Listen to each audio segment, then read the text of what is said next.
adik-adik semuanya, selamat berjumpa kembali di channel saya dalam topik pembahasan kita kali ini, yaitu pertumbuhan wilayah dan wilayah pusat pertumbuhan di Indonesia. Yang pertama, kita akan mempelajari tentang pertumbuhan wilayah. Setiap wilayah yang ada di permukaan bumi umumnya mengalami perubahan sesuai dengan perkembangan zaman. Ada wilayah yang pertumbuhannya sangat cepat, namun ada juga wilayah yang pertumbuhannya bersifat lambat.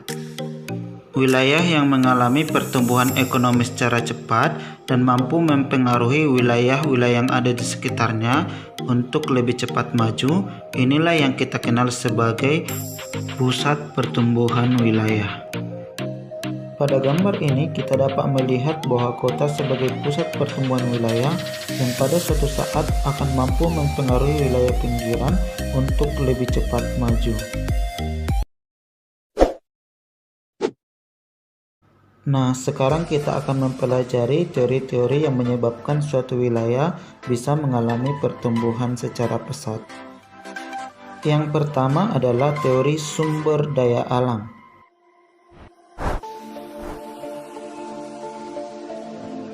Teori basis sumber daya alam mengatakan bahwa suatu wilayah dapat mengalami pertumbuhan ekonomi sangat pesat dikarenakan karena wilayah tersebut memiliki sumber daya alam yang melimpah, sehingga wilayah tersebut mampu memenuhi kebutuhan setiap manusia yang tinggal di dalamnya.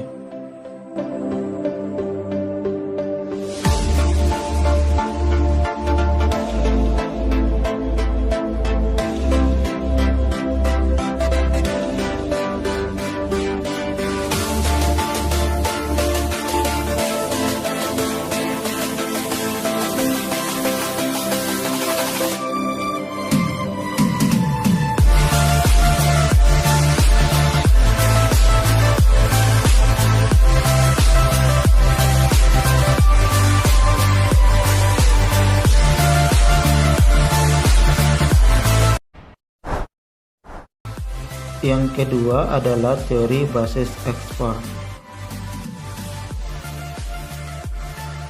Menurut teori ini, suatu wilayah dapat mengalami perkembangan ekonomi sangat pesat apabila wilayah tersebut memiliki potensi sumber daya alam yang sangat melimpah, sehingga wilayah tersebut tidak hanya memenuhi kebutuhan manusia yang ada di dalamnya, tetapi sudah mampu mengekspor kelebihan sumber daya alam tersebut ke negara asing yang ada di dunia ini. Dari sini dapat kita simpulkan bahwa letak perbedaan teori basis sumber daya alam dengan teori basis ekspor. Di dalam teori basis ekspor, dia tidak hanya menekan untuk memenuhi kebutuhan manusia di dalamnya, tetapi wilayah tersebut juga harus mampu mengekspor kelebihan sumber daya alamnya ke negara asing. Sedangkan pada teori basis sumber daya alam, suatu wilayah dapat menjadi pusat pertumbuhan apabila wilayah tersebut mampu memenuhi kebutuhan seluruh penduduk yang ada di dalam wilayah tersebut.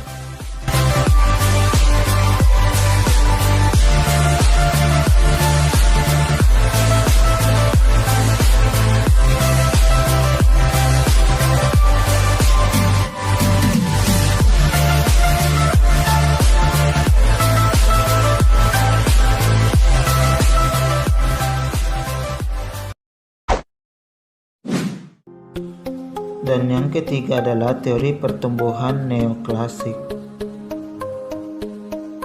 Menurut teori ini, pertumbuhan wilayah tidak hanya terjadi akibat wilayah tersebut memiliki potensi alam yang melimpah, tetapi juga dipengaruhi oleh berbagai faktor seperti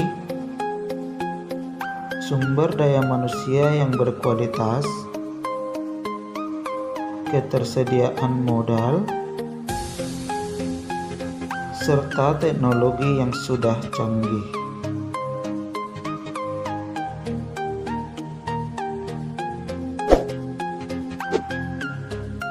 Dan teori yang ketiga adalah teori polarisasi ekonomi. Teori ini dikemukakan oleh seorang ahli ekonomi Swedia yang bernama Gunnar Myrdal. Teori ini menjelaskan bahwa suatu pertumbuhan wilayah dapat mengakibatkan terjadinya ketimpangan atau kesenjangan ekonomi. Mari kita simak model teori polarisasi ekonomi yang diutarakan oleh Gunnar Myrdal.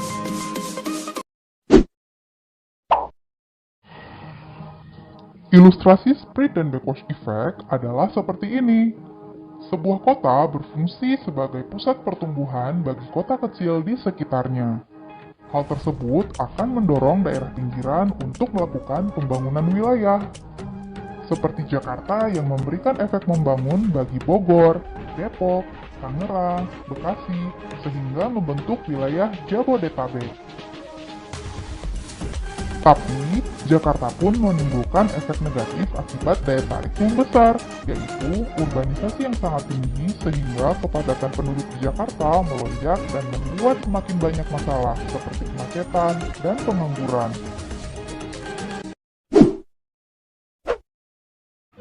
Kecepatan pertumbuhan suatu wilayah dapat dipengaruhi oleh berbagai faktor. Yang pertama, ketersediaan sumber daya alam yang melimpah.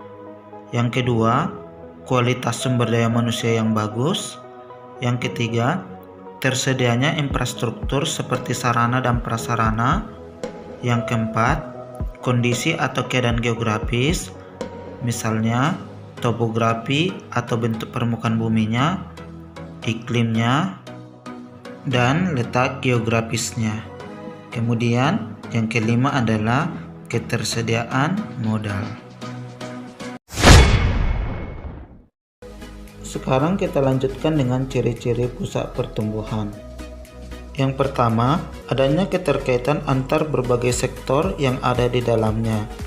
Misalnya, apabila suatu wilayah tersebut pada sektor perekonomian semakin bagus, maka umumnya juga sektor perbankan akan semakin berkembang pesat. Yang kedua adalah adanya unsur pengganda atau multiplier effect. Sebagai contoh, apabila pada suatu wilayah berdiri sebuah universitas, maka hal itu dapat menciptakan lapangan pekerjaan bagi tenaga pendidik seperti dosen, membuka berbagai warung makanan seperti kantin, dan terbukanya berbagai fasilitas yang lain seperti percetakan, rumah kos-kosan, dan lain sebagainya. Yang ketiga adalah adanya konsentrasi geografi, seperti terbukanya kawasan-kawasan pusat perbelanjaan, pusat industri, kawasan pariwisata, dan lain-lain.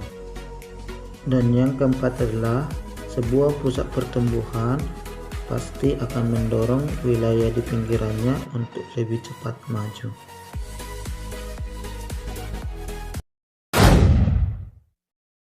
Dan pembahasan kita yang terakhir adalah hierarki pusat pertumbuhan di Indonesia atau yang sering disebut sebagai wilayah pusat pertumbuhan Indonesia. Wilayah pusat pertumbuhan Indonesia bertujuan untuk mempermudah sistem pelayanan dan mempercepat sistem pembangunan di negara Indonesia. Wilayah pusat pertumbuhan Indonesia atau yang sering disingkat dengan WPPI dibedakan menjadi 4 region.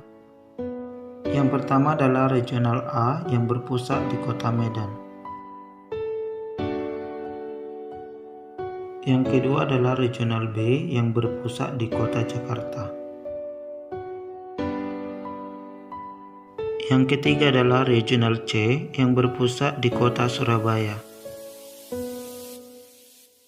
Dan yang keempat adalah Regional D yang berpusat di Makassar atau Ujung Pandang. Berikut ini adalah sistem pembagian wilayah pusat pertumbuhan di Indonesia.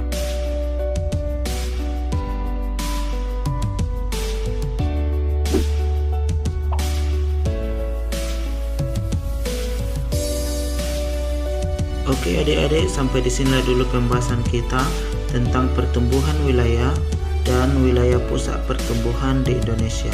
Semoga video ini bermanfaat bagi